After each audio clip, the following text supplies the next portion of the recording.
Hi, thanks for coming. The day was September 9th, 2009, and after flying 3,000 miles from Cali to Boston, it was time to move into my new home for the next year. I stepped on campus, right outside Whitney, standing 4'10", barely cracking 90 pounds, and was welcomed by a shirtless Wilton Hayward. The only thought that came to mind was that I hoped he wouldn't eat me. After finishing moving in and saying my last goodbye to my mom, I was anxious to see what my new home would be like. Luckily, I had my brother, and for the first couple of days, I was by his side just about every second of the day. Then soccer began, and I was on the best, most prestigious team on campus, third soccer. Though I don't remember much else about my freshman year, I felt that Brooks wasn't the place for me and decided to apply to different schools.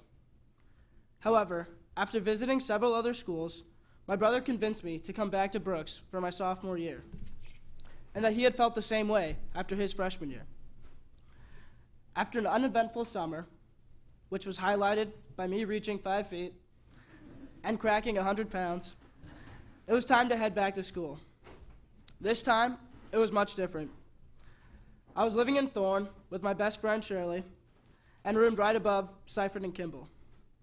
In the beginning of the year, I was still questioning my decision of whether I should have come back or not. But as the year went on, I felt that I began to find my place at Brooks and learned that Brooks has a place for everyone. After a successful sophomore year, I headed into the summer with mixed feelings because I knew that my junior year would not only be the hardest, but also the first without my brother. However, this feeling didn't faze me as I was excited for what lied ahead. Unlike my previous 2 summers, this summer changed my life. I woke up one morning with a sharp pain in my stomach, and after having blood in my stool for the past week, I knew it was time to tell my mom. After telling my mom, I was taken to the hospital for tests. After a colonoscopy, the diagnosis was juvenile polyp syndrome. After the exam, I would then have to get another colonoscopy that would take the biopsy of the polyps. After explaining the illness, the doctor stated that there was a 50% chance that this would be cancerous, and that they were going to run the sample for tests. After hearing this news, I was stunned, in disbelief of what I had just heard. I didn't know what to think or even what to feel. All I knew is that everything that happened to me before that moment seemed so insignificant, except for the relationships I had formed with my friends and family. The week ahead was the longest of my life, and my body fell into pure numbness. After waiting for a little less than a week, the doctor called, bearing good news. I would need only one more procedure, and that everything would be okay. After hearing that phone call, I entered euphoria. Even the colonoscopy the next day didn't hurt. I think it's safe to say that is the only time I'll ever say that. And for all the guys out there, turning 50 will not be fun.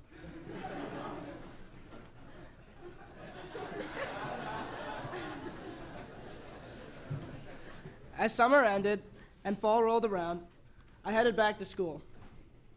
After unpacking, I found a letter from my grandpa to my mom and dad dated a couple months before I was born. I'm not sure how the letter entered my backpack, but the content of the letter was rattling.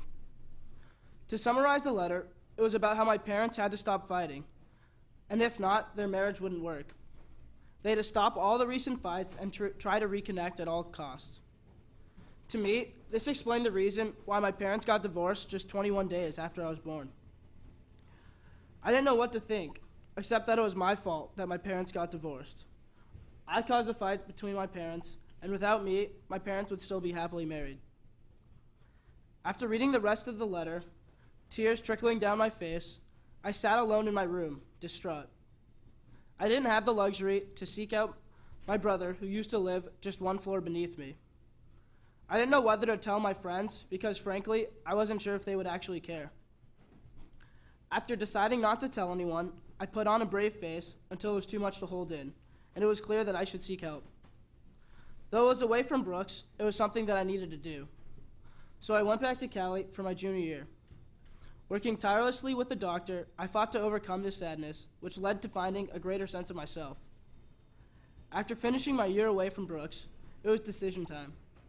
Should I stay at my school in Cali, where my junior year went so well, or should I come back to Brooks, where I'd once felt so helpless?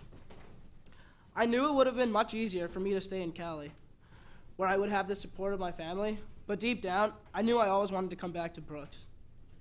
As I stepped into Thorne that fall, the same place I'd left just 1 year ago, I knew it was the right place for me. With me, I brought my newfound sense of myself. I became more outgoing, more confident, and ultimately more myself. This gave me the name Reckless Ravi. As I'm sure many of the seniors can attest to, I live up to the name. As I prepare to step out of this very chapel in just 1 week, I'll share a story in which I knew that Brooks was the place for me and a little of what I got out of Brooks. After a preseason in which I physically exerted myself to the limit, coxing on the Charles, my mom surprised me with a visit. Before school started that day, I went to Sweet Basil, where I was surprised to see Ani, Jill, Hadley, and Caroline. They were sitting, engaged in conversation, so I snuck up behind them and sat in the empty seat at the table.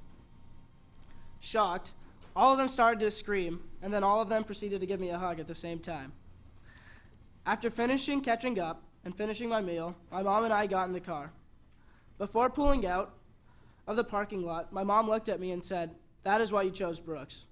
You wouldn't have these great relationships if you would have stayed in Cali." Though this is just one of the many memories that I will take with me, I know that these friendships are just one of the many things that makes Brooks so special. There's a reason that most seniors who stand here and give a speech say the cliche two-liners: make the most of your friendships and value your friendship. Make the most of your time and value your friendships. It's because, frankly, it's true. If I knew my junior year how much my friends cared about me, my experience at Brooks would be much different. But in the end, I wouldn't change a single thing about my time here. Through the ups and downs that I endured throughout my time at Brooks, I know I'm coming out of Brooks a better person than when I entered it 4 years ago. If there is one piece of advice I can give to all of you, it is to be yourself, in the best of times and also in the worst. Don't try to be anybody else so you can fit in with a group of friends. I can say that my recklessness may have crossed the line a couple of times, but at the end of the day, I knew that my friends were still there for me. I'll end my speech in the words of Dr. Seuss: "Those who mind don't matter, and those who matter don't mind." Thank you.